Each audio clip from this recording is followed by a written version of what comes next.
नमस्ते इंडिया। तो गाइस आज जो अपन करने वाले हैं वो है आपका इन्वेस्टमेंट अकाउंटिंग का शॉर्ट में रिवीजन। इसमें अपन सारे के सारे इलस्ट्रेशन करने वाले हैं आपके, और अपने आप में ये चैप्टर एक अकाउंटिंग स्टैंडर्ड भी है, तो उसके हिसाब से अपन क्वेश्चन करेंगे। बहुत कम टाइम में करेंगे क्योंकि इसका जो मेन मोटिव है वो है आपको एग्जाम से पहले एक शॉर्ट में सुपर रिवीजन कराना, ताकि आपके सारे इलस्ट्रेशन बहुत जल्दी और कम टाइम में हो जाए। तो आपका टाइम वेस्ट नहीं करेंगे, अपन शुरू करते हैं, राइट। इसमें जो बेसिक है वो मैं नहीं बताऊंगा, वो आपको पता होना चाहिए, ठीक है, या फिर आप खुद थियोरी से पढ़ सकते हो। मैं शॉर्ट में सारे इलस्ट्रेशन करने जा रहा हूँ विद लॉजिक। तो चलिए फिर शुरू करते हैं। तो यहाँ पे देखिए, सबसे पहले investment are held by an enterprise for income earning और कैपिटल एप्रिसिएशन, ये आपको पता होगा। इन्वेस्टमेंट जो होते हैं यहाँ पे देखिए दो तरह के होते हैं, current investment and long term investment. Current का मतलब जब आपने उसको लिया, आपके दिमाग में एक ही इंटेंशन था कि उसको मोर देन 12 मंथ होल्ड नहीं करना है, मतलब आप विद इन द 12 मंथ आप उसको बेच दोगे। तो अगर आप विद इन द 12 मंथ बेच दोगे then that is called current, otherwise that is called non current या लॉन्ग टर्म। अब जो करंट है उसको नॉर्मली कॉस्ट और fair value whichever is lower पे वैल्यू किया जाता है बिकॉज ऑफ प्रूडेंस। तो आपको फेयर वैल्यू तो क्वेश्चन में दे रखा होगा, मार्केट प्राइस दे रखा होगा, बट आपको कॉस्ट निकालना पड़ेगा। तो पूरा ये चैप्टर जो है वो बेसिकली इस पे घूम रहा है कि कॉस्ट कैसे आप निकालोगे, वो भी क्लोजिंग कॉस्ट, राइट। उसके बाद अगर लॉन्ग टर्म है तो आपको कॉस्ट पे ही वैल्यू करना है। हाँ, अगर उसके अंदर कोई परमानेंट डिक्लाइन होता है, सर परमानेंट डिक्लाइन का मतलब कि वो फिक्स हो गया कि अब ये डिक्लाइन मतलब अब ये प्राइस वापस नहीं बढ़ने वाला बहुत टाइम तक। फॉर एग्जाम्पल कि मान लो मैंने पीएनबी के शेयर्स लिए थे, राइट, और जैसे पीएनबी के घोटाले का न्यूज आया वो शेयर का प्राइस एकदम से कम हो गया और ये फिक्स हो गया कि घोटाला हुआ है। अब बेटा अब बताओ क्या ये शेयर के प्राइस वापस कुछ 2-3 महीने में ऊपर आएंगे? नहीं आने वाले सर, अब ये आने वाले 4 या 5 साल तक यही रहने वाला है। इन that case that is called permanent declines, और उस केस में आप उतना वैल्यू कम कर सकते हो, अदरवाइज हमेशा आपको कॉस्ट पे दिखाना है, राइट। चलिए, अब जो भी आप करते हो इन्वेस्टमेंट वो दो तरह से होता है। पहला, फिक्स्ड इनकम बियरिंग सिक्योरिटीज, यानी ऐसी चीजें जिनका इनकम आपको मिलना फिक्स है। फॉर एग्जांपल एफडी करा लिया आपने, या किसी बॉन्ड में या किसी कंपनी के डिबेंचर परचेज कर लिए, तो आपको उसके ऊपर एक फिक्स इनकम मिलने वाला है। दूसरा है वेरिएबल इनकम बियरिंग सिक्योरिटीज, इसका मतलब कौन सा, जैसे इक्विटी शेयर जिसके ऊपर आपको इनकम कुछ भी हो सकता है। दोनों के जो लेजर अकाउंट है अलग बनेंगे, राइट। इवन अगर आपने मान लो दो अलग अलग कंपनी के शेयर्स में इन्वेस्टमेंट किया है तो उसके भी आपको अलग अलग लेजर बनाने के हैं, और अगर आपने दो अलग अलग कंपनी के बॉन्ड में या डिबेंचर एक बॉन्ड में किया है तो इन दैट केस भी आपको अलग अलग उसका लेजर बनाने का है, ठीक है, ये ध्यान रखना। इसके बाद इसमें बहुत सारी चीजें दे रखी है, हमको उससे मतलब नहीं है, मैं ये ऑलरेडी आपको बता चुका हूँ। अब मैं यहाँ पे आगे लेके जा रहा हूँ आपको, वो है x interest and come interest वाला प्राइस, ठीक है। तो देखो जो भी फिक्स इनकम बियरिंग सिक्योरिटीज होगी उसके ऊपर इंटरेस्ट वाला पॉइंट बड़ा इंपॉर्टेंट है एग्जाम के हिसाब से भी और नॉर्मल भी। तो चलिए फिर शुरू करते हैं x interest and come interest वाला प्राइस। सो एक्स इंटरेस्ट कम इंटरेस्ट क्या होता है? देखिए, मान लीजिए कि ये मैं हूँ, हाँ देख रहे हो मुझे वाले एकदम जार सा तुम्हारे, राइट। अरे एक पेड़ बड़ा हो गया, कोई बात नहीं, होने दो, ठीक है, ये लो बस बराबर कर लीजिए। तो अब ये देखिए कि आपके जार सर है, ये किसी बंदे से क्या लेने वाले हैं, डिबेंचर लेने वाले हो जो उसके पास है, तो मुझे इसके डिबेंचर चाहिए। अब इसका डिबेंचर का इसको जो इंटरेस्ट मिला था वो लास्ट मिला था 31 दिसंबर को, हर 31 दिसंबर को उसको इंटरेस्ट मिलता है, राइट है। तो मान लो 1 लाख रुपए के इसके पास डिबेंचर थे और उसके ऊपर 10%, यानी इसको 10,000 का डिबेंचर का इंटरेस्ट मिलने वाला है 31 दिसंबर को, और आज जब मैं ले रहा हूं तो डेट है 1 दिसंबर। तो मैंने बोला भैया एक काम कर, तेरे डिबेंचर बेचने दे दे, मुझे 1 लाख रुपए दे देता हूँ। तो क्या वो बंदा अग्री होगा? Answer is no. क्यों? वो क्या बोलेगा कि 1 लाख तो ठीक है, जो प्राइस है वो तो ओके, बट ये मेरा जो इंटरेस्ट मिलने वाला है ना इसका मुझे नुकसान हो जाएगा। मैंने बोला बात तो तेरी बराबर है, पर मुझे तो अभी चाहिए, मैं तो वेट नहीं करेगा 1 महीने खत्म होने का।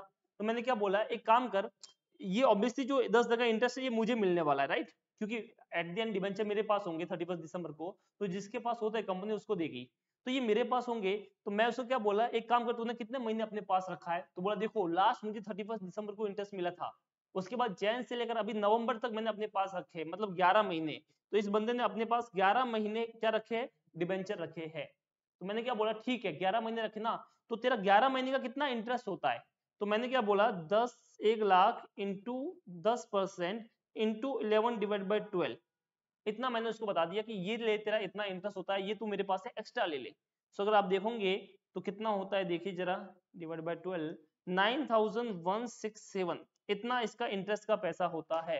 मैंने बोला ये ले, 1,00,000 रुपए तो तेरा डिबेंचर का और 9,167 रुपए ये तेरे इंटरेस्ट के हो गए, तो मैंने उसको 1,09,167 का पेमेंट कर लिया।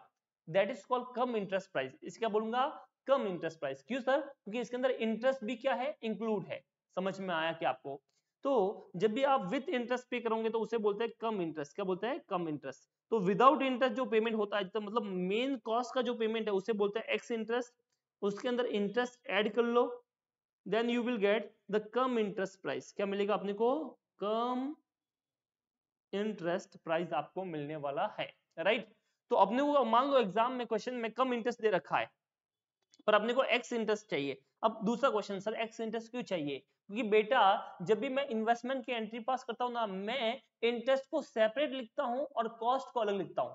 तो जब भी मैं डिबेंचर में इन्वेस्टमेंट करूंगा, मैं बोलूंगा investment in debenture account debit, interest account debit to bank account. Sir interest अलग से क्यों लिखा? Because interest is the part of the P&L but investment is the part of the balance sheet, तो उसको अपने को सेपरेट सेपरेट लिखना पड़ेगा, right. So interest is the income, तो मैं उसको अलग लिखने वाला हूं, और जो इन्वेस्टमेंट किया वो हमेशा कॉस्ट पे आएगा, राइट। तो अगर मुझे कम इंटरेस्ट दे रखा है तो मैं उसके ऊपर इंटरेस्ट वाला पार्ट निकालूंगा, उसमें से कम इंटरेस्ट में से वो इंटरेस्ट माइनस करूंगा, फिर जो बचेगा that is called x interest, और उसको मैं उसकी कॉस्ट मानूंगा। तो दैट इज योर कॉस्ट, और इन्वेस्टमेंट अकाउंट पे ये कॉस्ट ही आएगी। ये वाला इंटरेस्ट वाला कॉलम इंटरेस्ट कॉलम में चला जाएगा। बोलिए क्या ये आपको समझ में आया? और अगर एक्स इंटरेस्ट प्राइस दे रखा है तो बढ़िया है, कॉस्ट दे रखा है, आप सीधा कॉस्ट पे एंट्री करके खत्म कर दो, खेल खत्म, पैसा हजम। तो इस तरह से आपको करने का रहेगा, ठीक है। अब बात करते हैं कि देखो आपको ये इंटरेस्ट निकालना है, तो आपको इंटरेस्ट हमेशा मिलता है फेस वैल्यू पे। फेस वैल्यू का दूसरा नाम क्या है? Nominal value. क्या नाम है उसका बेटा? Nominal value. तो आपको एक कॉलम लगेगा नॉमिनल वैल्यू का, ठीक है, in case of debenture bond fix income के लिए। तो नॉमिनल वैल्यू का कॉलम ले लो आप। उसके बाद एक इंटरेस्ट का कॉलम आएगा और एक आएगा कॉस्ट का। तो जो मैंने तीन चीजें लिखी है, ये तीन कॉलम आएंगे आपके डेबिट में भी और क्रेडिट में भी। बाकी पूरा लेजर का फॉर्मेट है, डेट पर्टिकुलर आएगा, देन आपका ये आ गया nominal value, interest and cost. इस तरह से आपको डेबिट क्रेडिट में लिखना है। तो चलिए फिर इसी के बेस पे शुरू करते हैं अपन क्वेश्चन नंबर 1। सो लिसन जी, ये रहा आपका illustration number 1। In 2011, Messrs. Y Limited issued 12% fully paid up debenture of ₹100 each, interest being payable on a half yearly on 30th September and 31st March every accounting year। तो आपको interest का मिलता है 30 सितंबर और 31 मार्च को, राइट। 1 दिसंबर को हमने message bull and beer ने परचेज किया है 10,000 debenture at the rate of 101 x interest price. अब बताओ ये 101 एक्स इंटरेस्ट, ये कॉस्ट का प्राइस हो गया। क्या हो गया? ये कॉस्ट का प्राइस, राइट, कॉस्ट में आएगा। अब सबसे पहले तो बात तो ये बताओ कि आपने कितने डिबेंचर लिए? सर हमने 10,000 लिए और एक का 101 दिया है, तो 10,000 इंटू 101, 10,10,000 रुपीज का एक्चुअल में आपने कॉस्ट का पेमेंट किया है। तो आप जब एंट्री पास करोगे, डिबेंचर इन्वेस्टमेंट है, ठीक है, डिबेंचर इन, क्या नाम है इसका, जो भी रहेगा, वाई लिमिटेड। तो ये इसके लिए क्या हो गया? बताओ बेटा क्या हो गया? इन्वेस्टमेंट हो गया, असेट हो गया। इंटरेस्ट भी पे करोगे आप उसके ऊपर, इंटरेस्ट अकाउंट भी डेबिट होगा, और टू कैश या बैंक आपका आएगा। तो जब यहाँ पे एक्स इंटरेस्ट है तो आपको इन्वेस्टमेंट के इस अमाउंट में 10,10,000 लिखना है। बोलिए समझ में आया? अब इंटरेस्ट की बात करते हैं। बेटा ये बता, इंटरेस्ट की बात कब करेंगे? सर लास्ट मिला था 30 सितंबर को और आज है 1 दिसंबर। तो ऑब्वियसली अगर तुम 1 दिसंबर को खड़े हो तो उससे पहले का ड्यू डेट देखो। पहले का ड्यू डेट कौन सा है? मार्च या सितंबर? ऑब्वियसली सितंबर। तो दिसंबर से पहले मार्च सितंबर आता है, मार्च आता है बट बहुत पहले आता है। जस्ट पहले क्या आएगा? सितंबर। सो सितंबर को इंटरेस्ट मिल चुका होगा और आप ले रहे हो 1 दिसंबर को, तो अक्टूबर नवंबर 2 महीना, दिसंबर मत काउंट करना बिकॉज 1 तारीख है बेटा। समझ में आया? तो ढोंडूगिरी नहीं करने का, डोंट बी लाइक अ ढोंडू। समझ में आया? तो ढोंडू नहीं बनने का। सो यहाँ पे देखो सितंबर हो गया इंटरेस्ट का, तो अक्टूबर नवंबर 2 महीने का इंटरेस्ट अपने को पे करना पड़ेगा। अब ये बता, जो इंटरेस्ट है वो किस पे मिलता है? सर फेस वैल्यू पे। तो तुमको पता है 10,000 डिबेंचर है इंटू 100 रुपए एक का वैल्यू है, इंटू जो इसका इनकम है कितना परसेंट है? 12% है।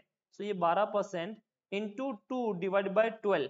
क्या ये आपको समझ में आया? देखिए जो इंटरेस्ट का अमाउंट है वो आपका आ गया 20,000 रुपीज। कितना आ गया? 20,000 रुपीज आ गया। अब जरा ध्यान से सुनिए कि यहाँ पे आगे इसने बोला है कि आपको 1% का ब्रोकरेज भी पे करना है बेटा। तो 1% का ब्रोकरेज मतलब ऑब्वियसली आपने पढ़ा था कैपिटल एक्सपेंडिचर, जब भी आप किसी चीज को परचेज करते हो तो उसमें जो भी खर्चा हुआ वो आपको ऐड करने का है। सो इधर आपकी कॉस्ट में 1% और ऐड हो जाएगा। सो प्लस 1% करना ना भूले, ठीक है। तो 10,10,000 पे 1% और ऐड कर लीजिए, आपको अपना आंसर मिल जाएगा, राइट। सो 10,10,000 प्लस 1% कर लीजिए, that is your total cost, और वो कॉस्ट के कॉलम में आएगा। तो 10,10,000 प्लस 1% इज 10,20,100। सो अभी कॉस्ट में कितना आएगा बताइए, 10,20,100। तो 10,20,100 will be your cost, interest is 20,000 और नॉमिनल वैल्यू आ जाएगा। तो जब भी आप लेजर बनाओगे आपको सबसे पहले फॉर्मेट से शुरुआत करनी है, आपका लिखना है किसकी बुक्स में आप बना रहे हो, जो भी बंदा है in the books of books bull and bear यहाँ पे है। उसके बाद इन्वेस्टमेंट अकाउंट आ गया और कौन से पीरियड से कहाँ तक है, देन आपका ये स्क्रिप्ट आ गया, राइट।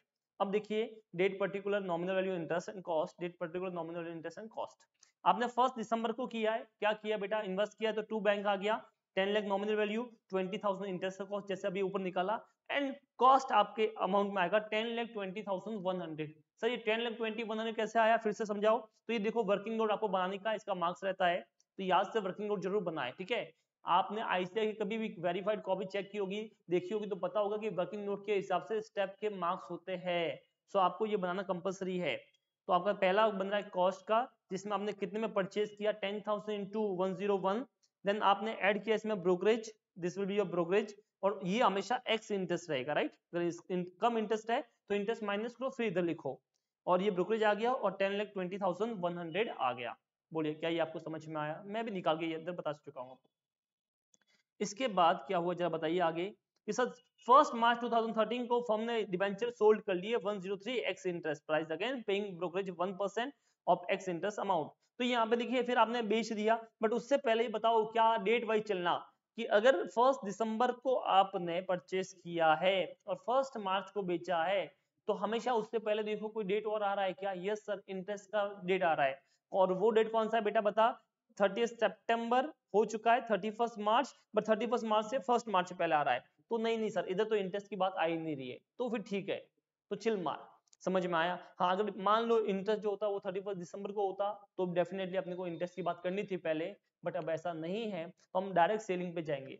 अब सेल पे जाऊंगा तो सेम का सेम परचेज पे आपने एक्स इंटरेस्ट दिया है, तो बेटा सेल पे भी एक्स इंटरेस्ट ही लेने का है, और अपनी किस्मत के एक्स इंटरेस्ट ही दे रखा है, तो आपने सारे के सारे डिबेंचर मतलब 10,000 के 10,000 डिबेंचर जो थे वो आपने सेल कर दिए हैं। तो जब सेल के तो पैसा आया, तो बैंक अकाउंट डेबिट टू जो भी आपका इन्वेस्टमेंट था, यानी कि डिबेंचर जो भी था वो लिख दो, और टू इंटरेस्ट, अपन भी तो सामने वाले से इंटरेस्ट वसूल करेंगे।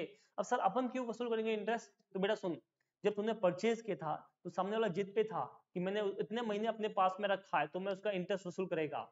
अब तू भी तो बेच रहा है ना, समझ रहा है, वो उस टाइम पे बेच रहा था, आज तू बेच रहा है, तो तू भी तो दिमाग में ये रखेगा, सामने वाले को दे रहा है, तू भी क्या बोलेगा, जितना महीना मैंने अपने पास रखा है उसका इंटरेस्ट मेरे को मांगता है अलग से। क्या ये आपको समझ में आया, तो तू भी उसके पास से इंटरेस्ट लेगा जितना महीने तूने तेरे पास रखा और तुझे नहीं मिला है। तो अब यहाँ पे देखो इन्वेस्टमेंट की कॉस्ट में कितना आएगा, सारे के सारे मतलब 10,000 इंटू 103 के हिसाब से आपने बेच दिया, बट एक चीज याद रखना कि ब्रोकरेज का पैसा कम मिला है तो वो सेल में कंसीडर नहीं किया जाएगा, तो इधर 1% माइनस करना है। सर ये थोड़ा ब्रोकरेज वाला सीन समझा दो, तो सुनो, जब आपने परचेज किया तो आपने परचेज कॉस्ट में ऐड किया क्योंकि अपने को महंगा मिला, राइट, और जब बेचा तो आपने ब्रोकरेज पेड किया, मतलब समझो तुम्हारे पास जो पैसा आया एक्चुअल में वो कम आया है, तो तुम उसको सेल कैसे बोल सकते हो, भैया मेरे पास ये फोन है 50,000 का, मैंने इसको बेचने में किसी को कमीशन दिया 10,000 रुपए, तो ये बताओ मेरे पास रियल में कितना आया, 40,000 ना। क्या ये आपको समझ में आया, तो जब भी आप बेचोगे तो आपको क्या करने का है, जो भी खर्चा किया उस बेचने पे वो माइनस करने का है, ठीक है। तो ये चीज आप ध्यान रखना खास इन्वेस्टमेंट के लिए, तो 1% याद से आपको माइनस करना है, परचेज पे प्लस और सेल पे माइनस। तो यहाँ पे माइनस करोगे फिर जो आंसर आएगा दैट इज योर इन्वेस्टमेंट वाला पार्ट, फिर जो भी बचा वो प्रॉफिट या लॉस हो गया। इंटरेस्ट आप निकाल सकते हो, आपको लास्ट इंटरेस्ट कब मिला था बताओ, सर दिसंबर को मिला, सॉरी 30 सितंबर को मिला होगा, आज मार्च है, इसका मतलब 5 महीने हो गए बेटा, ठीक है। तो आपको 5 महीने का इंटरेस्ट भी सामने वाले से वसूल करना है, तो into 100 into 12% into 5 divide by 12, तो 50,000 रुपए का इंटरेस्ट भी आएगा। क्या ये आपको समझ में आया, तो बैंक अकाउंट डेबिट इंटरेस्ट में आ गया 50,000 रुपए, राइट। उसके बाद कॉस्ट में कितना आएगा, मैंने अभी आपको बताया कि ये देखिए आपको एक्स इंटरेस्ट प्राइस ही चाहिए हमेशा, इधर कम इंटरेस्ट दे रखा है तो आपको इंटरेस्ट वाला पार्ट माइनस करना है, तो ये एक्स इंटरेस्ट आ गया, इसमें से ब्रोकरेज माइनस कर लिया, 10,19,700 हो गया, और 10,19,700 इधर आ गया और नॉमिनल वैल्यू आपका दे रखा है 10 लाख, राइट। अब ये बताओ 10,20,100 का कॉस्ट था, 10,19,700 में बेच दिया, तो फायदा हुआ कि नुकसान हुआ? बता सर, 400 का नुकसान हुआ, तो ये कहाँ पे जाएगा? P&L में जाएगा। सर नुकसान कैसा है वापस बताओ? तो सोच, तूने किसी चीज को खरीदा 10,20,100 में, 10,20,100 में खरीदा और तूने उसको 10,19,000 में बेचा, तूने कम में बेचा ना, तो तुझे नुकसान हुआ, और नुकसान P&L में आएगा, तो बाय P&L अकाउंट आ गया 400। This is your actual balancing figure. इस टोटल में से ये माइनस किया, तो अगर सिंगल था इन्वेस्टमेंट, सिंगल एक ही इन्वेस्टमेंट और उसको पूरा बेच दिया तो डायरेक्ट बैलेंसिंग फिगर में आएगा। बट अगर आपने पार्ट पार्ट में बेचा है, मान लो 20,000 में से कुछ बेचे कुछ नहीं बेचे, इन दैट केस आपको कॉस्ट जो लेना है वो एवरेज कॉस्ट लेना है, आगे कुछ टाइम में बताऊंगा, बने रहिए। अब ये बताओ जो इंटरेस्ट वाला पार्ट है that is transfer to the P&L account, तो ये इंटरेस्ट वाला पार्ट कहां पे ट्रांसफर हो गया? P&L में ट्रांसफर हो गया। बोलिए क्या ये आपको समझ में आया? तो इस तरह से ये सम होता है समाप्त। चलिए अब करते हैं, आगे चलते हैं, इलस्ट्रेशन नंबर 2 करते हैं। इसमें आपके पास इक्विटी शेयर है, जब इक्विटी शेयर की बात आएगी तो बेटा bonus shares, right shares, sweat equity shares और नॉर्मल शेयर्स, उन सब की बात आएगी, तो वो चीज आप ध्यान रखना। 1 April 2011 को mister Krishnamurthy purchase 1000 equity share ₹100 each in Telco limited at 120 each from a broker who charge 2% brokerage. तो बेटा 120 में आपने परचेज किया है, तो 1000 इंटू 120 टोटल कॉस्ट होगी, प्लस 2% का ब्रोकरेज भी इसमें ऐड होगा। आगे और उसने बोला ही इनकट 50 पैसा पर 100 rupees cost as share transfer fees, 100 rupees पर बोला है, तो 100 पे 50 मतलब कितना परसेंट हो गया? अगर परसेंट वाइज करो तो, अरे बेटा 50 पैसा 100 रुपए पे, तो इंटू 100 करो, कितना पैसा आता है? परसेंट आता है 0.5%, कितना आता है? आधा टक्का। कितना आता है बेटा? आधा टक्का। समझते हो? 100 में 50 पैसा मतलब कितना हो गया? आधा टक्का। अगर मैं तुम्हें बोलूं 100 में 1 रुपया मतलब 1%, तो 50 पैसा कितना होगा? आधा टक्का। तो इंटू इसमें एक और खर्चा हुआ है स्टैम्प का, तो प्लस करो 0.50%, तो ये भी आपको इसमें प्लस करना पड़ेगा, ठीक है। तो ये तुम्हारी रियल में कॉस्ट आ जाएगी। तो चलिए फिर एक बार कॉस्ट निकाल लेते हैं, इधर देखिए वर्किंग नोट में निकाली होगी। तो cost of equity purchase 1000 plus 120 plus 2% of 120 and 0.50 half percent, आधा टक्का भी किसका आएगा? 1,20,000 का। बच्चे कॉमन मिस्टेक क्या करते हैं कि वो 1,20,000 प्लस जो आंसर आया 2% ऐड करने के बाद ब्रोकरेज, उसके ऊपर निकालते हैं, बट बेटा उसके ऊपर नहीं निकलेगा। जो भी आपका स्टैम्प का फीस रहेगा वो मेन अमाउंट पे रहेगा। समझ में आया? तो ये गलती आपको एग्जाम में नहीं करनी है। तो जो लोग प्रैक्टिस नहीं करते वो ये गलती कभी कभी कर लेते हैं, तो ये ध्यान रखना। तो ये आपको मेन अमाउंट पे ही आएगा। उसके बाद इस तरह से तुम्हारा कॉस्ट आ गया 1,23,000। तो अब इसमें देखो मेरे हिसाब से आप इधर नॉमिनल वैल्यू का यूज ना करके शेयर के केस में नंबर ऑफ शेयर्स करना। क्या करना बेटा? नंबर ऑफ शेयर्स, तो बेटर रहेगा। तो इस नॉमिनल वैल्यू की जगह पे आपको जो यूज करना है वो करना है नंबर ऑफ शेयर्स। किस केस में? इक्विटी के केस में। सर क्यों? क्योंकि नंबर ऑफ शेयर्स में निकालना खेलना अच्छा रहता है as compare to nominal value for the purpose of shares. समझ में आया? अरे सर फास्ट बोल रहे क्या? बिल्कुल मैं फास्ट बोल रहा हूँ, बिकॉज कम टाइम में बहुत कुछ करने का है। चलिए, तो ये आपने 2 बैंक कर लिया। यहाँ पे मैं लिखता हूँ कितने? 10,000 शेयर जो भी रहेंगे आप शेयर्स ले सकते हो। कॉस्ट आपका 1,23,000 आ गया। इसके बाद क्या हुआ आगे देखिए, 31 Jan 2012 को bonus was declare in the ratio of 1:2। तो बेटा अगर 1,000 शेयर्स लिए हैं, बोनस मिला है 1:2, 2 के बदले 1, तो कितने शेयर्स मिले होंगे बोनस में? 5,000। तो ये देखो नंबर ऑफ शेयर्स बढ़ गए 5,000 से। अगर इधर नॉमिनल वैल्यू तो इंटू 10 कर लो, कुछ भी फर्क नहीं है, 50,000 आ गया। अगर नंबर ऑफ शेयर्स होते तो डिवाइड बाय 10 करना, और इस नॉमिनल वैल्यू में डिवाइड बाय 10 कर लो, नंबर ऑफ शेयर्स मिल जाएंगे। अगर नंबर ऑफ शेयर्स दे रखा है तो हमको नॉमिनल वैल्यू से करना है, तो इंटू 10 कर लो। समझा? तो ये देखो 50,000 नॉमिनल वैल्यू आ गया। अच्छा, इसकी कॉस्ट कुछ नहीं होती है, याद रखना, इसकी कॉस्ट कुछ भी नहीं होती है क्योंकि ये फ्री में मिला है। चलो, इसके बाद आपने क्या किया है? उसके बाद सर हमने बोनस डिक्लेयर कर लिया है। Before and after record date the bonus shares, the share were quoted at 175 and 90 rupees per share respectively. तो ये आपको मार्केट प्राइस दे रखा है, फेयर वैल्यू दे रखा है। ये कब काम आएगा पता है? जब लास्ट में तू निकालेगा क्लोजिंग, उस टाइम पे काम आएगा। On 31st March 2012, Mr. Krishnamurthy sold bonus shares to a broker who charged 2% brokerage। और आपने लास्ट में बोनस शेयर्स यानी 5,000 शेयर्स बेच दिए। अब सेलिंग प्राइस की तरह बेटा, सेलिंग प्राइस कहाँ है? काई को नहीं देता ये सेलिंग प्राइस, काई को? एक काम कर, टेंशन मत ले। तो यहाँ पे प्राइस दे रखा है before bonus 175, after bonus 90 rupees. तो तू मार्केट पे बेचेगा ना, तो मार्केट प्राइस में बेचेगा, कुछ नहीं बोला तो हमको करना क्या है? अगर बोनस शेयर 5,000 शेयर्स थे, सर 5,000 कैसे आए? सॉरी 500 शेयर्स, 500 शेयर्स कहाँ से आए सर? तो देख बेटा 1000 शेयर तेरे पास ओरिजिनल थे, 500 शेयर बोनस में मिले, आधे बोनस में मिले 1:2, यानी आधा बोनस मिला है, तो 1000 पे आधा 500 मिलता है, इनटू एक का मार्केट प्राइस 90 है, तो 45,000 में तेरा सेल हुआ है। कितने में हुआ है? 45,000 में। ठीक है, आपको ये प्राइस आफ्टर बोनस वाली लेनी है, तो 90 रुपीज आफ्टर बोनस है। बोनस इश्यू करने से पहले 175 था, तो आपको आफ्टर बोनस वाला प्राइस लेना 90, तो 45,000 रुपीज आ गया। अब इसमें आपका 2% ब्रोकरेज भी इसने बोला है, तो ब्रोकरेज माइनस होता है, मैंने बोला था, तो 45,000 में से 2% माइनस कर लो, you will get the selling price. तो 45,000 माइनस 2% इज 44,100, तो बाय बैंक और कॉस्ट में आएगा 44,100। ये देखिए बाय बैंक 44,100।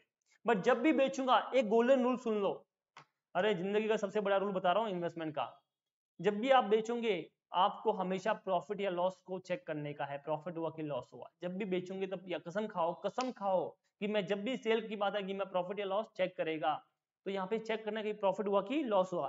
तो डायरेक्ट नहीं कर सकते बेटा, आपको हमेशा प्रॉफिट या लॉस के लिए आपको क्या चाहिए पता है? Average cost. क्या चाहिए आपको? Average cost. और वो कैसे निकलती है तो देख लो, मैं यहाँ पे एक बता देता हूँ, प्रॉफिट या लॉस ऑन सेल। तो हमेशा आपको ये करना कि जो भी सेल प्राइस है, राइट, नेट सेल प्राइस, क्या लिखूंगा मैं? नेट सेल प्राइस, जो यहाँ पे अभी आया है 44,100, इसमें से माइनस करना है हमेशा आपको एवरेज कॉस्ट। क्या माइनस करना है? Average cost. Because you don't know ना कि आपने जो शेयर बेचे है उसका एग्जैक्ट कॉस्ट कितना था, बोनस वाले के फ्री में मिले, बट बेटा एक्चुअल में इसका कॉस्ट जो है वो इसके अंदर ही इंक्लूड है।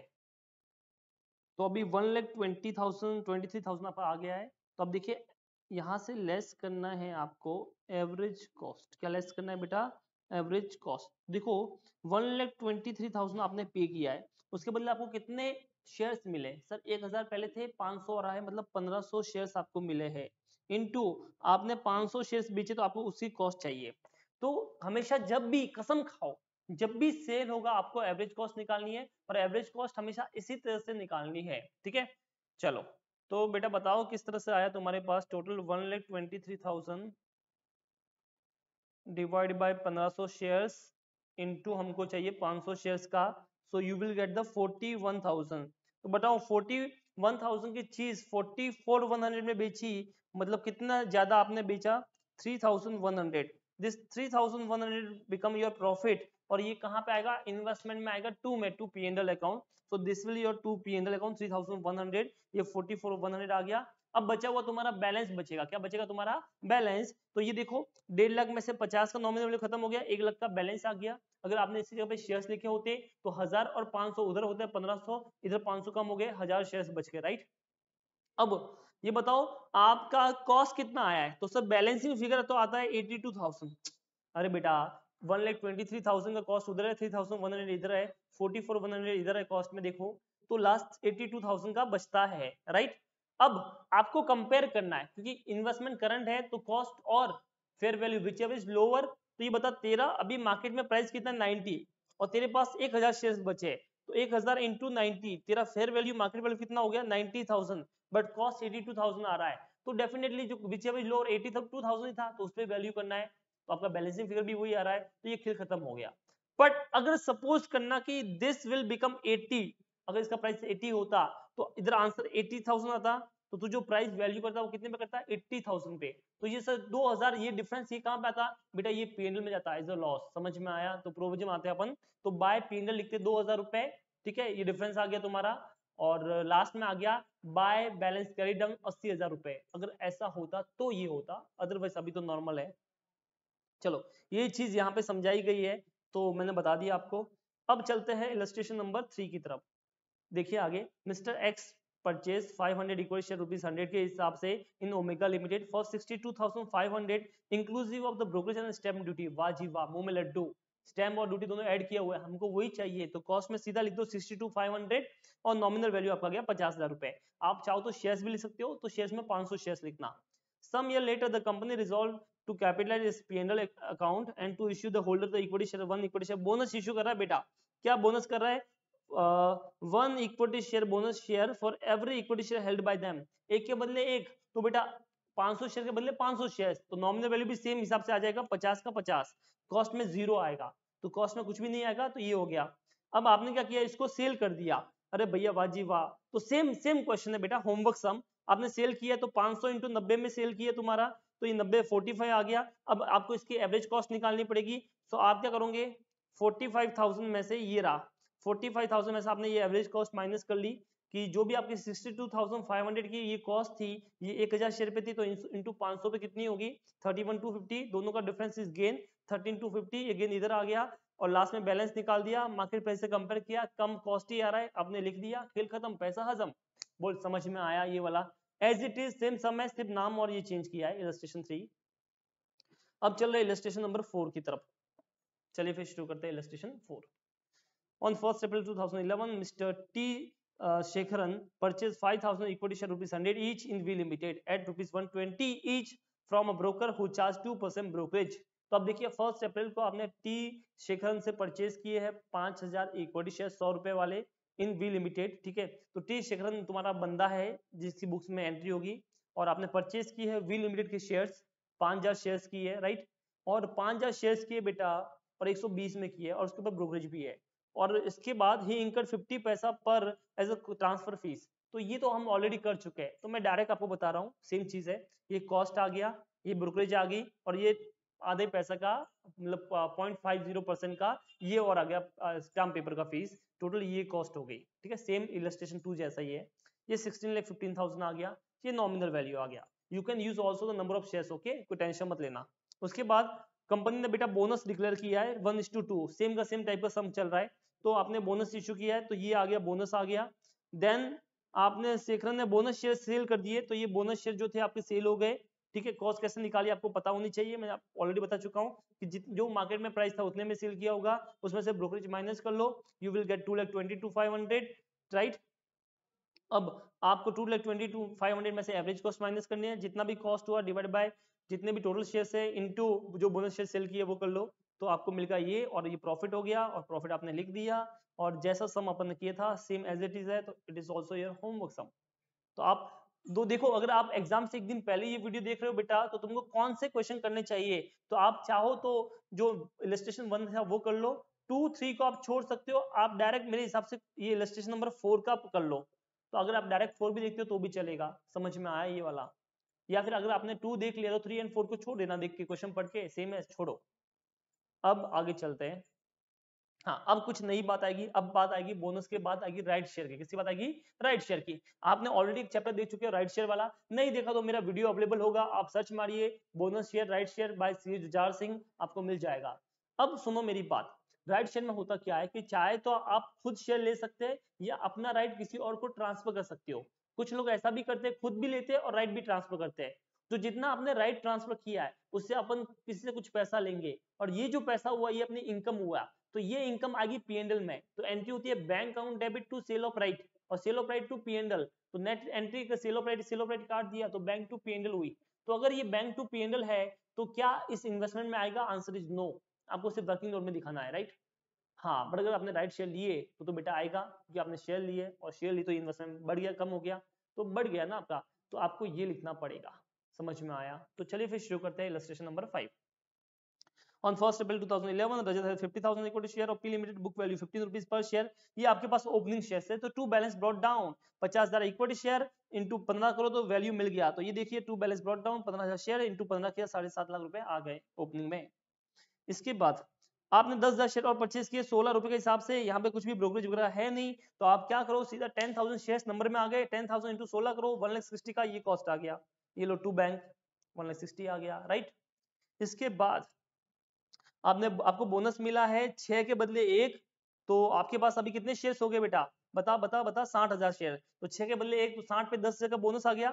अरे 60,000 शेयर से डिवाइड बाय 6 के बदले 1, तो कितने आ गए बोनस? 10,000 शेयर्स, तो 10,000 का बोनस आ गया। तो ये बोनस शेयर्स आ गया कॉस्ट में, याद है बोनस में कुछ भी आता नहीं है। चलो, तो ये देखिए, तो ये आगे आपके पास आगे बोनस शेयर्स का कैलकुलेशन ये दे रखा है। अब सुनो मजेदार चीज, अब यहाँ पे आएगा मजा। 31 अक्टूबर को डायरेक्टर पी लिमिटेड अनाउंस करते हैं right share to be entitle to the holders to subscribe 3 shares for every 7 shares held. 7 के बदले 3 शेयर्स, ठीक है, 15 रुपए में मिलेंगे।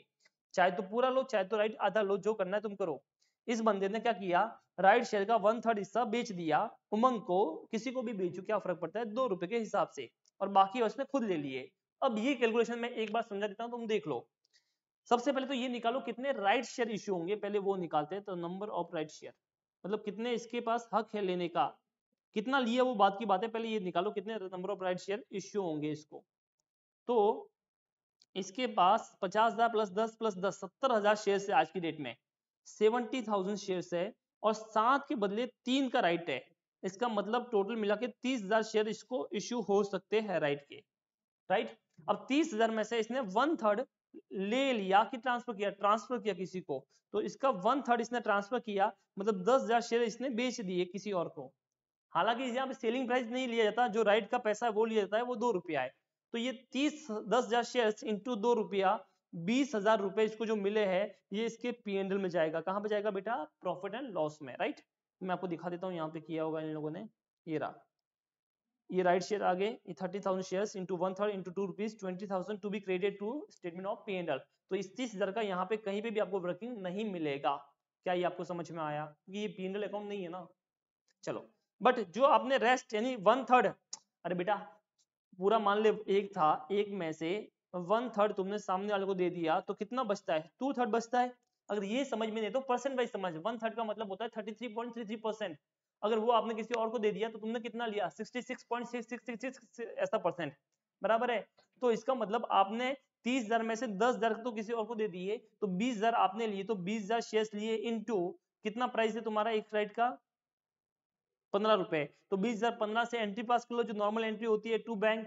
20,000 इंटू 15 कितना होता है, 3 लाख, खत्म। और ये निकाल दिया बैलेंस, बैलेंसिंग फिगर, बस इतना ही था इसमें, और इस सब में कुछ भी नहीं था। ये था आपका इलस्ट्रेशन नंबर 5। बाकी कुछ मार्केट प्राइस या कुछ भी बेचा वेचा कुछ है नहीं, तो खत्म। अब चलते हैं आगे इलस्ट्रेशन नंबर 6 की तरफ। चलिए फिर इलस्ट्रेशन 6 देखते हैं। On 1st April 2011, Sundar had 25,000 equity share of X Limited at a book value of 15 rupees per share, nominal value 10 rupees। तो आप देख सकते हो सुंदर के पास 25,000 इक्विटी शेयर है ओपनिंग में, इंटू 15 कर लीजिए, कॉस्ट आपको मिल जाएगा। बीच को उसने और 25 के 5,016 के हिसाब से, तो 5 इंटू 16 कर लीजिए, आपको अपना कॉस्ट मिल जाएगा। सो ये देखिए, to balance brought down 25,000 into जो आपका वैल्यू था 15 रुपए, वो आपने किया तो 3,75,000 आ गया, और 5,000 इंटू 16 किया, then you will get this number of shares and this is the amount, right. इसके बाद ये अभी तक जो प्रीवियस सम था वैसा ही है। एक्स जो है उसने क्या किया है, एक्स लिमिटेड कंपनी ने बोनस एंड राइट इश्यू किया है, और इनके ऊपर कोई भी डिविडेंड पेबल नहीं होगा। तो सर डिविडेंड की बात आई है, तो 2 मिनट रुको, पहले जितना सिमिलर था वो करते हैं, फिर डिविडेंड के बारे में बात करेंगे। अब ये बोल रहा है बोनस 1:6 में किया, 6 के बदले 1, तो तुम्हारे पास 25,000 पहले थे, 5,000 और खरीदे तो 30,000 शेयर्स हो गए, तो डिवाइड बाय 6 कर लो, इंटू 1 आ जाएगा, तो 5,000 बोनस शेयर्स आ गए। तो ये नंबर ऑफ शेयर्स में तो आएंगे बट कॉस्ट में 0 आएगा। सो ये देखिए 5,000 बोनस शेयर्स यहाँ पे आ गए, कॉस्ट में 0 आ गया। उसके बाद आगे देखिए, राइट शेयर की बात की है 15 रुपीज पर के हिसाब से, और 3/7। तो ये बताओ तुम्हारे पास कितने शेयर्स टोटल हो गए, 30 तो अपने पास थे, 5 और हो गए, 35,000 टोटल शेयर्स हो गए, डिवाइड बाय 7 इंटू 3, तो 15,000 राइट शेयर अपन ले सकते हैं। सो नंबर ऑफ शेयर्स कितने अपने पास आएंगे, राइट 15,000, बट उसमें से कितने लेते हैं, क्या रिनाउंस करते हैं, वो बात की बात है। अभी नीचे देखते हैं, ड्यू डेट इनका 30 सितंबर है, 15 रुपए में ले सकते हैं। अब शेयर होल्डर पर entitled to transfer the right in full और पार्ट, अकॉर्डिंगली सुंदर सोल्ड 1/3 33.33%, मतलब लास्ट टाइम ये देखा था 1/3 जो उसने शेखर को दे दी है 2 रुपए पर शेयर से। तो ये देखो अपने पास 15,000 आए थे, तो 15,000 का 1/3 यानी 5,000 शेयर्स उसने 2 रुपए के हिसाब से, मतलब 10,000 रुपए उसने कमाए, वो जाएंगे इसके P&L में, वो यहाँ पे इन्वेस्टमेंट में नहीं आएंगे। तो ये 10,000 रुपए है ये इसके P&L में चले जाएंगे। So you can see this 15,000 into 1/3, 5,000 आ गया, 5,000 इंटू 2 10,000, और ये जो 10,000 तुम्हारे पास अमाउंट आया है ये इसके P&L में चला जाएगा। अच्छा 15 में से 10 टोटल 15 थे, 15 में से आपने 5 जगह राइट का शेयर किया है, सेल किया है, तो बच के 10,000, 10,000 आप ले लोगे इंटू 15 के हिसाब से, 1.5 लाख शेयर तुम ले रहे हो, तो 2 बैंक आ जाएगा 1.5 लाख। तो देखिए 2 बैंक राइट शेयर का आगे 10,000 शेयर इंटू 1.5 लाख। क्या यहाँ तक तुमको समझ में आया? आई थिंक यहाँ तक किसी को डाउट नहीं होगा। अब सबसे इंटरेस्टिंग पॉइंट आ रहा है, और वो आ रहा है डिविडेंड का। अब डिविडेंड के बारे में ध्यान से सुनो, डिविडेंड 2 तरह का होता है, इंटरिम और फाइनल। इंटरिम मतलब करंट ईयर का ही प्रॉफिट था उसी में से करंट ईयर के लोगों को बांट दिया, that is called interim dividend. और फाइनल डिविडेंड वो होता है जो लास्ट फाइनेंशियल ईयर का था वो अभी बांट रहे हैं, बट उसमें उन्हीं लोगों को मिलेगा जो उस टाइम पे एग्जिस्टेंस में थे। तो ऑब्वियसली ये कौन सा डिविडेंड है वो देख लो। तो डिविडेंड फॉर द ईयर 31 मार्च 2011 मतलब लास्ट ईयर का, मतलब ये फाइनल डिविडेंड है। कौन सा डिविडेंड है बेटा? फाइनल। और 20% के हिसाब से डिक्लेयर कर रहे हैं। तो ये बेटा जो डिविडेंड है ये उसकी कॉस्ट में से माइनस होगा। ओ माय गॉड सर, क्या बोल दिया आपने, कॉस्ट में से माइनस होगा, ये कॉन्सेप्ट समझा दो। तो मैंने बोला सुनो, ये मैं हूं, अच्छा मूछे वाला बना लेते हैं, चलो ये मैं हूं, ठीक है। अब मुझे किसी कंपनी से डिविडेंड चाहिए, शेयर चाहिए, मान लो रिलायंस के, राइट। और ये किसी बंदे के पास में रिलायंस के शेयर्स है। अब मैं इसके पास लेने जा शेयर्स ले रहा हूँ, राइट। तो मैंने शेयर्स लिए मान लो 1 जून 2021 को। अब इसका उस प्रीवियस ईयर का, प्रीवियस से मतलब 2021 का, उसका डिविडेंड मुझे मिलने वाला है, क्योंकि ये डिविडेंड मिलने वाला है 1 जुलाई 2021 को। एक महीने के बाद मुझे प्रीवियस ईयर का डिविडेंड मिलेगा। अब तुम मुझे बताओ, जब मैंने उसके पास से वो शेयर्स लिए होंगे तो सामने वाले को पता है कि इस कंपनी का अभी प्रॉफिट हुआ है, डिविडेंड बांटने वाली है, तो उसका पैसा उसने ऑलरेडी इसके अंदर इंक्लूड किया होगा। जितना मैं जो उसकी सेलिंग प्राइस बताई है उसने उसमें उसने क्या किया होगा, इंक्लूड किया होगा। तो इसका मतलब जब मैंने उसको पेमेंट किया अपने हाथों से, तब मैंने एक्चुअल में डिविडेंड का पेमेंट जो है वो भी उसके अंदर किया है। तो इसका मतलब मैंने डिविडेंड का पेमेंट कॉस्ट में डाल दिया। तो जब मुझे डिविडेंड मिला तो वो कॉस्ट में से माइनस हो जाएगा। तो जब भी मुझे ये डिविडेंड मिलेगा 1 जुलाई को, तो मैं बोलूंगा बैंक अकाउंट डेबिट। तो लास्ट टाइम जब मैंने डिविडेंड का पैसा भी साथ में दिया था तो मैंने बोला investment account debit to bank, right, shares account investment in Reliance company account debit to bank. तो जब मुझे मिला है तो मुझे उसकी रिवर्स एंट्री पास करनी है, तो मुझे बोलना bank account debit to investment. तो यहाँ पे एंट्री क्या होगी, bank account debit to investment. बोलिए क्या ये आपको समझ में आया? That is called pre acquisition dividend. क्या बोलते हैं इसे? Pre acquisition dividend. तो जो दोनों ग्रुप दे रहे होंगे उन्होंने सीएफएस में भी पढ़ा होगा कि क्या होता है, प्री एक्विजिशन डिविडेंड होता है। तो अब ये जो भी डिविडेंड होगा ये असेट की कॉस्ट में से क्या हो रहा है, माइनस हो रहा है। आपने टू इन्वेस्टमेंट किया, इन्वेस्टमेंट असेट होती है, बढ़ाने के लिए डेबिट, कम करने के लिए क्रेडिट। तो क्रेडिट हो रहा है मतलब कम करना है, तो आपको बाय में लिखना पड़ेगा। क्या लिखना पड़ेगा? बाय में, बाय बैंक और इन्वेस्टमेंट की कॉस्ट में लिखना पड़ेगा अमाउंट। पर अगर ये फाइनल डिविडेंड ना होके इंटरिम डिविडेंड होता, मतलब ये करंट ईयर का डिविडेंड होता, 2021 का नहीं होता, करंट ईयर का होता, in that case normal entry होती bank account debit to PNL, right. तो वो डिविडेंड के कॉलम में आता, ना कि इन्वेस्टमेंट के कॉस्ट में। समझ में आया? चलो तो ये लास्ट ईयर का बेटा। तो लास्ट ईयर का ये मुझे बताओ कि जो शेयर्स अपने पास ओपनिंग में थे, जो शेयर्स मेरे पास ओपनिंग में थे वो तो लास्ट ईयर भी मेरे पास ही थे ना। तो उसके ऊपर मेरा हक था कि नहीं था? बिल्कुल था सर हक। तो अगर मेरा हक था उसके ऊपर डिविडेंड मिलने का तो मेरे पीएनएल में जाएंगे। तो इनके ऊपर जो भी 25,000 पे जो भी डिविडेंड मिलेगा वो मेरे पीएनएल में जाएगा, because bank account debit to PNL, क्योंकि वो लास्ट ईयर भी मेरे पास थे और लास्ट ईयर का डिविडेंड है तो पीएनएल में चला गया, नॉर्मल बात। बट अगर ये शेयर्स मैंने करंट ईयर में परचेज किए है, सुनो ध्यान से, अगर मैं शेयर को करंट ईयर में परचेज करता हूं और उसके ऊपर मुझे डिविडेंड मिलता है लास्ट ईयर का, तो तुम्हारी इन्वेस्टमेंट की कॉस्ट में से माइनस होगा।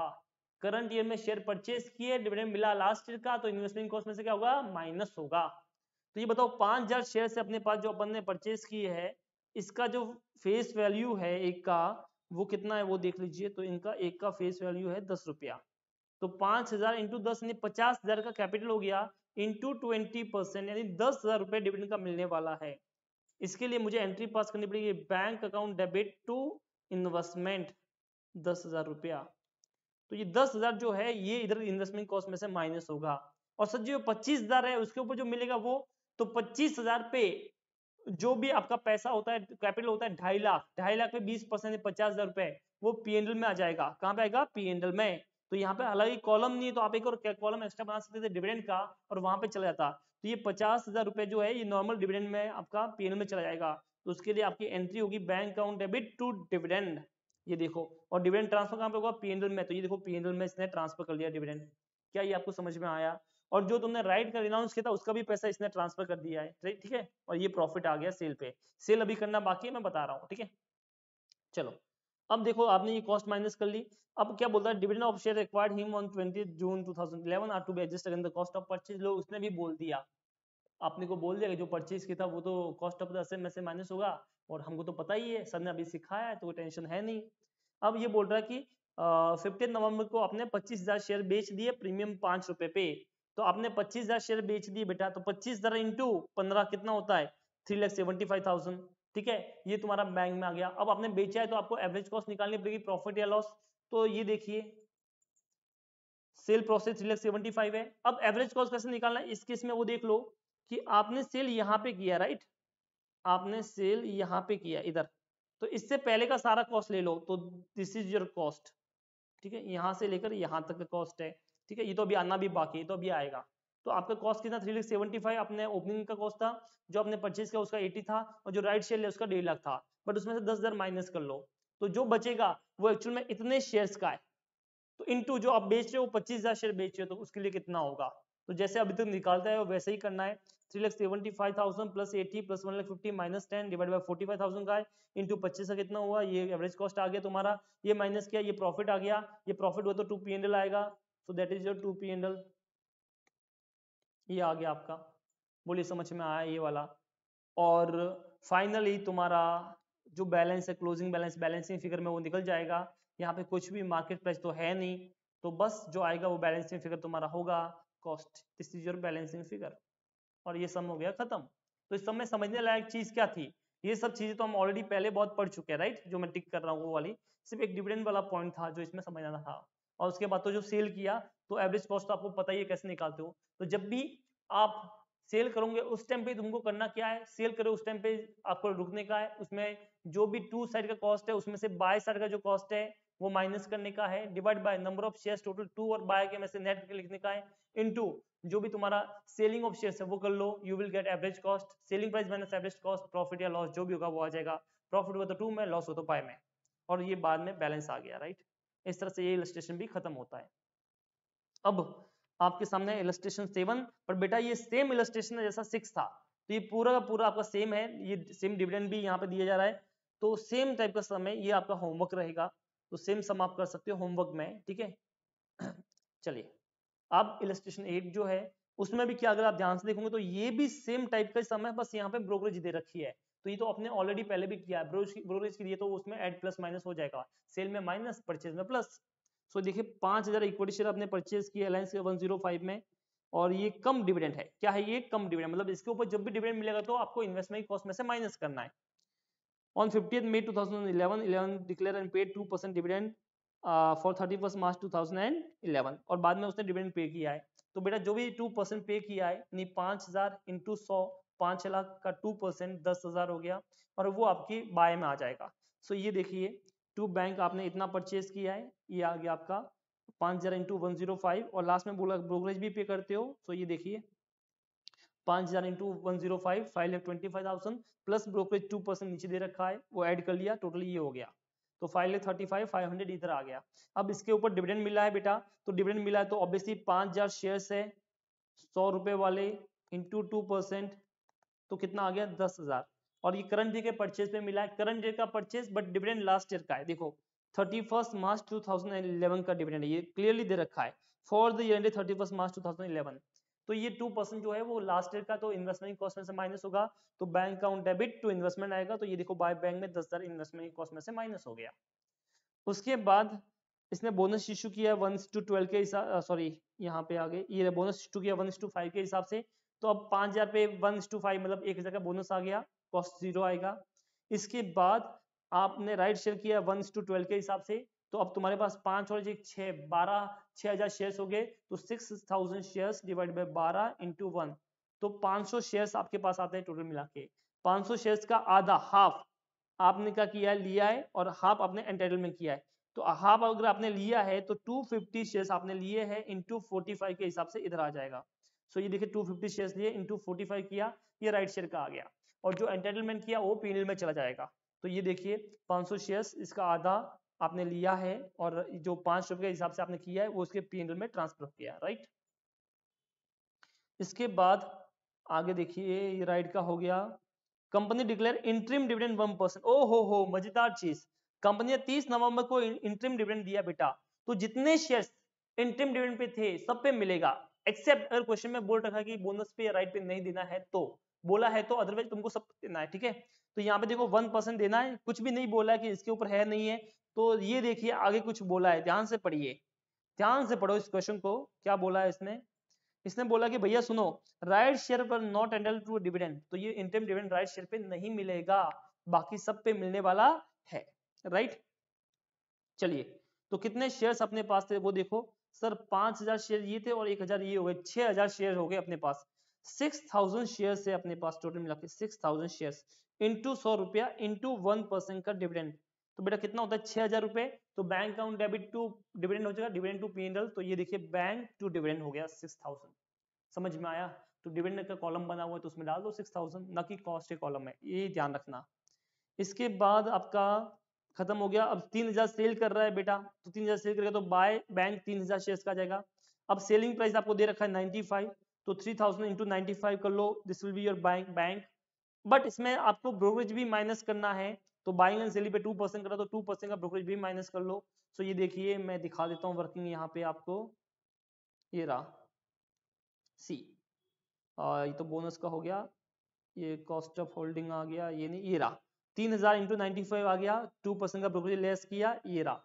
अब माइनस करना है एवरेज कॉस्ट, क्या माइनस करना है एवरेज कॉस्ट। तो एवरेज कॉस्ट देखो कैसे निकालेगा, मैं जो हाईलाइट कर रहा हूँ वो देखो। सो पहला फाइल है 35,500, 11,250, ये दो आपका कॉस्ट आ गया, इसमें से 10,000 माइनस कर लो, right. Then you will get the average cost और divide by number of shares 5000, 1250, तो टोटल 6250 का कॉस्ट है, इनटू जितना आप सेल कर रहे हो वो लिख दो 3000, तो आपको मिल जाएगा। आपको चाहिए तो वर्किंग में यहाँ पे दिखा देता हूँ। दिस इज योर फाइल है 35,000 प्लस 11,250 माइनस 10,000, ये आपका आ गया। अब ये जो कॉस्ट है वो 6250 पे 3000 पे कितना होगा, ये टोटल एवरेज कॉस्ट आ गया, और इस एवरेज कॉस्ट में इसमें से माइनस कर लिया, then you will get the profit, और ये प्रॉफिट यहाँ पे आ गया 2 P&L। बोलिए क्या ये आपको समझ में आया गाइस, राइट। तो आई होप यहाँ तक आपको समझ में आ गया होगा। इसके बाद आगे चलते हैं, ये हो गया बाइंग सेलिंग हो गया खत्म बस। तो ये बाय बैंक आ चुका है तुम्हारा, ये सब हो गया है अपना, और ये P&L भी लिख दिया। अब देखो अब क्या होगा, अब बैलेंस निकलेगा, क्या निकलेगा बैलेंस। तो बाय बैलेंस कैरी डाउन 3250 आ गया नंबर ऑफ शेयर्स का, ये कॉस्ट का आ गया है। अब जो डिविडेंड है उसका बैलेंस नहीं निकलता बेटा, उसको ट्रांसफर होता है P&L में। सो उसका आप क्या करोगे, ट्रांसफर जो करोगे तो यहाँ पे देखो 6000 क्रेडिट में है और डेबिट में कुछ भी नहीं है, तो इसको ट्रांसफर कर लिया बैलेंसिंग फिगर को P&L में, राइट, क्योंकि ऐसे भी डिविडेंड P&L में जाता है और मैंने P&L में डाल दिया, खत्म। इस तरह से ये सम भी आपका क्या हो गया बेटा, खत्म हो गया है। इलस्ट्रेशन 8 भी आपका कंप्लीट। तो आई होप यहाँ तक आपको समझ में आ गया होगा, कुछ भी डाउट नहीं होगा, और आपका इंटरिम और फाइनल डिविडेंड का टेंशन भी खत्म हो गया होगा। साथ ही गाइस अगर आपको अकाउंटिंग स्टैंडर्ड में इश्यू है, अगर आप लेक्चर देख रहे हो और आप चाहते हो कि आपको अकाउंटिंग स्टैंडर्ड भी इसी तरह से मिले शॉर्ट में, तो मेरे जो अकाउंटिंग स्टैंडर्ड का लेक्चर है, वीडियो लेक्चर, वो ओनली ऑन 299 में मिल रहे हैं सिंगल ग्रुप के, और दोनों ग्रुप के ओनली ऑन 450 में, और वो बहुत ही कम टाइम में बहुत ही अच्छे से मैंने कवर किया है, जिसमें आपका आरटीपी, एमटीपी, एक्स्ट्रा क्वेश्चन सब है। ऑलमोस्ट 150 क्वेश्चन है दोनों ग्रुप मिला के, सिंगल ग्रुप में आप 80 मान लो, तो 80 question in just group 1 11 hours और group 2 only on 18 to 19 hours, साथ में अनलिमिटेड व्यूज के साथ आपको मिलेगा। तो अभी टाइम वेस्ट मत कीजिए, छोटा सा अमाउंट है, ठीक है, ये ओनली सॉफ्टवेयर कॉस्ट है, तो बेटा एकदम फ्री कॉस्ट ही है। तो अभी आपको जो नीचे लिंक दे रखा है वहां पे जाके आप परचेज कर सकते हो, राइट। और आपको गया भी तो 299 जाएगा, बट अगर मार्क्स आ गए तो ये सब कंपल्सरी क्वेश्चन होता है, कितने मार्क्स का, 25 से 30 मार्क्स का, 25 to 30 मार्क्स एएस के आते हैं। पहला क्वेश्चन कंपल्सरी 20 का, और लास्ट वाला क्वेश्चन में, तो वो जाना मतलब आना बहुत जरूरी है, वो जा नहीं सकता अपने पास से, समझ में आया। सो बिलीव मी आपको इसका फायदा जरूर होगा, डेफिनेटली होगा, और बहुत ही कम टाइम में, और एग्जाम ओरिएंटेड है, उसमें कुछ फालतूगिरी नहीं है जो लोग ज्यादातर करते हैं। तो यहाँ पे एग्जाम ओरिएंटेड चीजें हैं और आपको अच्छे से समझ में आ जाएगा, ठीक है। ऐसे भी आप छोटा मोटा खर्चा कर लेते हो, इससे अच्छा 299 में आप ले लीजिए, आपके लिए बेटर रहेगा मेरे हिसाब से। चलिए फिर आगे चलते हैं, इलस्ट्रेशन 9 की बात कर रहे हैं अपन। The following transaction of the Nidhi took place during the year ended 31st March 2012। आपने परचेज किया है बॉन्ड, अगर बॉन्ड की बात आ गई है तो कम इंटरेस्ट एक्स इंटरेस्ट आ जाएगा आपके लिए। Interest is payable on 1st November and 1st May। अब ये देखो, जब भी अगर आपका इंटरेस्ट ईयर एंड में नहीं हो रहा है, जैसे यहाँ पे 31st मार्च है, बट यहाँ पे जो इंटरेस्ट लास्ट पे होगा वो 1st नवंबर को होगा, 1st May को होगा, तो मार्च से पहले नवंबर को पे हो रहा है। इन दैट केस जब भी आप बैलेंस निकालोगे तो आपको एक अक्रूड इंटरेस्ट का कॉन्सेप्ट पता होगा, ठीक है, कि आपने कमा लिया बट मिला नहीं है, तो वो वाला भी बाय बैलेंस क्रेडिट डाउन में इंटरेस्ट का आपको लिखना पड़ेगा, क्योंकि नेट तो P&L में जाने वाला ही है, तो इसके लिए आपको वो वाला याद रखना, याद से इस केस में। चलो फिर, तो यहाँ पे देखिए आपने परचेज की है 12 लाख के जो बॉन्ड है, 0.50 कम इंटरेस्ट प्राइस है, कम इंटरेस्ट प्राइस है बेटा। तो अगर कम इंटरेस्ट प्राइस है तो आपको चाहिए कि इंटरेस्ट का पार्ट आप अलग से निकालो और बाद वाला कॉस्ट लिखो। तो सबसे पहले अपने को इसमें इंटरेस्ट वाला पार्ट निकालना पड़ेगा। तो 12 लाख का फेस वैल्यू है, इनटू रेट है 8%, इनटू लास्ट इंटरेस्ट कब मिला होगा बताओ बेटा। इंटरेस्ट इज पेबल 1 नवंबर 1 मई, आपने 1 अप्रैल को परचेस किया, मतलब 1 नवंबर को इंटरेस्ट मिला होगा। सो नवंबर को मिला होगा, नवंबर पूरा, दिसंबर, जैन, फेब और मार्च 5 महीना हो गया है। तो इंटू 5 डिवाइड बाई 12 कर दो। अगर आप ये करोगे तो आपको मिल जाएगा इंटरेस्ट वाला प्राइस। तो अगर मैं करता हूं इसको, तो 12 lakhs into 8% into 5 divide by 12, 40,000 का इंटरेस्ट आ रहा है। अब तुम मुझे बताओ, आपका 80.50 कम इंटरेस्ट प्राइस है, राइट। तो 12 लाख रुपए है डिवाइड बाय 100, तो इसका मतलब आपके पास कितने डिबेंचर हो गए, 12,000। 12,000 into 80.50 is come interest price, तो 12,000 इंटू 80.50, 9,66,000 आपका टोटल आपने पेमेंट किया है इंटरेस्ट के साथ में, राइट। तो उसमें से 40,000 का इंटरेस्ट माइनस कर लो, तो आपको एक्स इंटरेस्ट प्राइस मिल जाएगा। और यही एक्स इंटरेस्ट प्राइस तो कॉस्ट में आता है। तो आपका कॉस्ट में कितना आएगा, 9,26,000 एक्स इंटरेस्ट प्राइस होगा, और यही कॉस्ट में आएगा। सो 9,26,000 is your cost price. Interest में आ गया 40,000 और ये नॉमिनल वैल्यू आता है, राइट। इक्विटी शेयर में नंबर ऑफ शेयर्स यूज करना और यहाँ पे नॉमिनल वैल्यू यूज करना, it will be better for you. To bank आ गया आपका ये वाला। अब देखिए, फिर आपने एक और परचेज किया इक्विटी शेयर, तो इक्विटी शेयर का अलग से लेजर बनेगा बेटा, ठीक है। तो 1000 इक्विटी शेयर आपने परचेज किया 10 के हिसाब से 40 लाख के, तो इक्विटी शेयर के लिए अलग से लेजर बनेगा। ये देखो 1 लाख शेयर कॉस्ट में आ गया 40 लाख, जैसा आप यहाँ पे बोला गया है। इसके बाद आपका receive half yearly interest eight 8% bond, नहीं भी बोला होगा तो आपने को ध्यान में रखना है बॉन्ड के लिए, खासकर डेट वाइज। तो ये बताइए, आपकी 1 अप्रैल थी, ये इक्विटी शेयर का आ गया है, अब बॉन्ड का। तो अगर आप एग्जाम में कर रहे हो तो पहले आप बॉन्ड बॉन्ड करो फिर इक्विटी शेयर करना, तो मैं भी ऐसे ही करूंगा, पहले बॉन्ड बॉन्ड करेंगे फिर इक्विटी शेयर करेंगे। तो ये बॉन्ड का पहले आ गया, ये इक्विटी शेयर का फिलहाल अपने को स्किप करना है, नहीं देखना, ये बाद में देखते हैं, राइट। अब 1 मई को अपन को इंटरेस्ट मिला बेटा, तो इंटरेस्ट अपने को पूरे 12 लाख पे मिलेगा, 12 लाख पे 8% इंटू कितने मंथ का मिलेगा, पूरा का पूरा 6 महीने का मिलेगा अपने को, राइट। सर पूरा 6 महीना क्यों, क्योंकि बेटा अपने पास है ना, तो कंपनी को थोड़ी पता किसके पास कितना महीना रहा है, तो वो तो पूरा 6 महीना देगी। जब अपन ने परचेज किया था तो अपन ऑलरेडी जो उसके पास था उसका 40,000 दे चुके हैं, तो अभी अपने को पूरा हक बनता है ना, इसके लिए पूरा मिलेगा। तो आप सीधा का सीधा क्या कीजिए, 12 लाख पे 8% 6 महीने का निकालिए, तो कुछ आएगा आपका 48,000, ये आपका इंटरेस्ट में आ गया बाय बैंक, 48,000 का इंटरेस्ट। इसके बाद ये बोनस शेयर का, शेयर की बात बाद में करते हैं। ये आपने बॉन्ड सेल कर लिए 3 लाख के 8% बॉन्ड 81x इंटरेस्ट में, तो ऑब्वियसली आप उसमें हमेशा एक्स इंटरेस्ट लिखते हो। तो 3 लाख का फेस वैल्यू है, डेफिनेटली 3 लाख का क्या है, फेस वैल्यू है। तो आपने 3,000 बॉन्ड 81 के हिसाब से बेच दिए, सो आपका सेलिंग प्राइस आया 3,000 इंटू 81, 2,43,000, ब्रोकरेज वगैरह कुछ है नहीं, तो 2,43,000 कॉस्ट में आ जाएगा, इसका ये आ गया, समझ में आया। अब इसके ऊपर प्रॉफिट या लॉस निकालना है। अब इंटरेस्ट भी, तो पहले इंटरेस्ट निकाल देते हैं। तो 8% है आपके पास 1 अक्टूबर को, लास्ट इंटरेस्ट मिला होगा आपको 1 मई को, तो मई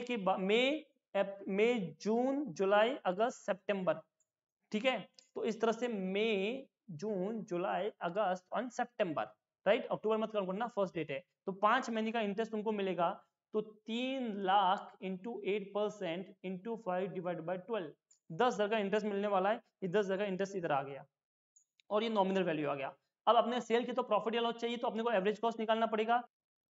अब देखो क्या करना है अपने को, 9,26,000 है टोटल, डेबिट में इतना, क्रेडिट में कुछ भी नहीं है, राइट। तो डिवाइड बाय, आप टोटल नॉमिनल वैल्यू कर लो जो है आपका 12 लाख, राइट। उसके बाद नॉमिनल वैल्यू, डेबिट में क्रेडिट में कुछ है ही नहीं, तो आप इंटू 3 लाख का बेच रहे हो तो इंटू 3 लाख कर लो, then you will get the average cost. क्या मिलेगा आपको, ये एवरेज कॉस्ट मिल जाएगा। फिर अब 2,43,000 में से इसको माइनस कर लो, then you will get the profit. तो ये देखिए, ये इधर वर्किंग किया हुआ है, तो मैं टाइम वेस्ट नहीं करूंगा। सी 9,26,000 divide by 12 lakh into 3 lakh, 2,31,500 आ गया। 2,43,000 आपका सेल प्राइस था और आपको 11,500 का प्रॉफिट आ गया, so that will be your profit. So 11,500 your profit. क्या ये आपको समझ में आया?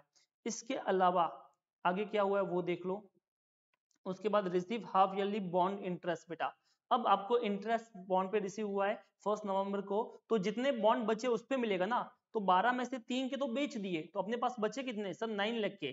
तो अब जो अपने को इंटरेस्ट मिलेगा वो कितने पे मिलेगा 9 लाख पे मिलने वाला है। तो 9 लाख का इंटू जो भी 8% है इंटू 6 डिवाइड बाई 12 कर लो 36,000 पे इंटरेस्ट मिल जाएगा। क्या ये आपको समझ में आया? ऑब्वियसली ये P&L में जाएगा, राइट। हाँ, इतना सब कुछ तुम्हारा हो चुका है। अब तो देखो मैं जो टिक कर रहा हूँ वो मैं बता चुका हूँ ऑलरेडी, ये मैंने बता दिया। अब क्या होगा, अब बैलेंस निकलेगा। ये आपका बैलेंस निकल गया कॉस्ट का, ये आपका बैलेंस निकल गया नॉमिनल वैल्यू का। यहां तक समझ में आया? अब बात करते हैं ये इंटरेस्ट का। इंटरेस्ट अक्रूड है, ये क्या है, ये बैलेंस मतलब क्या है, इंटरेस्ट अक्रूड। अक्रूड का मतलब क्या होता है कि आपको जब लास्ट इंटरेस्ट मिला है वो कब मिला है बेटा, नवंबर को, राइट। हाँ, 1 नवंबर को, और आज 31 मार्च है। तो इतना कितने महीनों का इंटरेस्ट है जो तुमने कमा लिया बट मिला नहीं है, तो नवंबर, दिसंबर, जैन, फेब एंड मार्च, 5 महीने का। तो that is called accrued interest. तो उसकी भी एंट्री पास होती है, और वो होती है, क्या होती है, accrued interest account debit to interest account, right. तो उतना तुमको इंटरेस्ट बढ़ाना पड़ेगा। तो ये इंटरेस्ट बढ़ाना मतलब क्रेडिट करना है, तो क्रेडिट किया मैंने। तो मेरे पास जितना भी 9 लाख बचा था, 9 लाख पे 8% इंटू 5 मंथ का कितना आ गया 30,000, और उससे मैंने इंटरेस्ट में लिख दिया। अब नेट मेरा ये अमाउंट नेट हो गया, कहां पे ट्रांसफर होगा, P&L में। This is your balancing figure, ये बैलेंसिंग फिगर है, डेबिट माइनस क्रेडिट। तो 48 plus 10 plus 36 plus 30 minus 40 is 84 transfer to the P&L account interest का। और इस तरह से ये तुम्हारा बॉन्ड वाला पार्ट हो गया खत्म। अब इसमें बात करनी है शेयर्स वाली, इक्विटी शेयर्स की। तो अब मैं सिर्फ इक्विटी शेयर वाले पार्ट को ही देखूंगा और किसी को भी नहीं। तो फर्स्ट वाला पार्ट ऑलरेडी हो चुका है, तो माइंड में इसको काट लेना, एग्जाम में काटना अलाउड नहीं है। उसके बाद सेकंड आपका इक्विटी शेयर का है, तो आपने इक्विटी शेयर परचेज किया है, तो क्या एंट्री होगा, टू बैंक इक्विटी शेयर आएगा, उसमें 1 लाख शेयर 40 के हिसाब से, ब्रोकरेज कुछ है नहीं, तो 1 लाख और 40 के हिसाब से आप लिख दो। ये मैंने लिखा दिया था पहले ही, वापस देख लो। इसके बाद आपका आया है, कौन सा पॉइंट है, ये हाफ ईयरली इंटरेस्ट वाला कुछ काम का नहीं रहेगा, इधर दिखने का काम ही नहीं अपने को। फिर आपको मिला है bonus shares, 3 equity share for every 2 held, 2 के बदले 3। तो अगर आपके पास 1 लाख शेयर्स थे, ठीक है, और 2 के बदले 3 मिला, तो 1 लाख डिवाइड बाय 2 इंटू 3 कर लो, 1.5 लाख शेयर्स तुमको क्या मिला है, बोनस शेयर्स मिला है। तो 2 बोनस शेयर्स आ गया 1.5 लाख, ऐसा अपन पहले भी कर चुके हैं, कॉस्ट में 0 आएगा। इसके अलावा आगे देखिए, आपने बॉन्ड सेल कर दिया, इसका तो अपने को देखने का काम ही नहीं है, खत्म हो गया ये तो। हाफ ईयरली इंटरेस्ट था, ये भी खत्म हो गया है। इसके बाद इधर ही आप ध्यान से देखा, निधि ने 1,25,000 सोल्ड भी किया है, तो ये आप भूल न जाओ एग्जाम में, ठीक है, तो इसलिए पूरा पढ़ना। इसी के अंदर इसने कितना स्मार्ट है आईसीआई, देखो इसी के अंदर ऐड किया है ताकि बच्चा भूल जाए इतना पढ़ के। तो ये आपको भूलना नहीं है। यहाँ पे देखो, निधि सोल्ड 1,25,000 बोनस शेयर्स, तो ये चीज ऑलरेडी अपन इलस्ट्रेशन 2-3 में कर चुके हैं, वापस बता देता हूँ कि जितना आपने सेल किया है, जितने वैल्यू से किया वो इधर आ जाएगा, 1,25,000 इंटू जो भी प्राइस से किया वो आप लिख दो, कॉस्ट आ गया, राइट। अब प्रॉफिट या लॉस निकालना तो एवरेज कॉस्ट निकालना पड़ेगा। सो ये यहाँ पे वर्किंग दिखा देता हूँ मैं आपको। हाँ, ये देखिए, तो इस तरह से इसने वर्किंग किया है, मैं यहाँ पे आपको दिखा देता हूँ।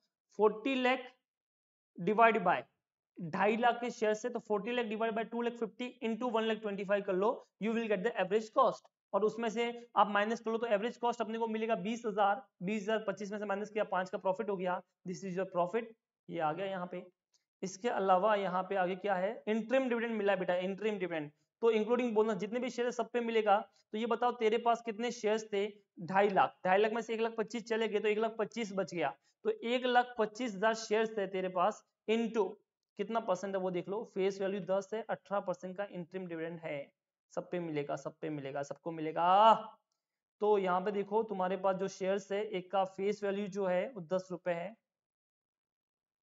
सो 1,25,000 इंटू फेस वैल्यू इंटू 18%, करिए कितना होता है, तो 1,25,000 into 10 into 18%, 2,25,000, right answer, yes, ये हो गया।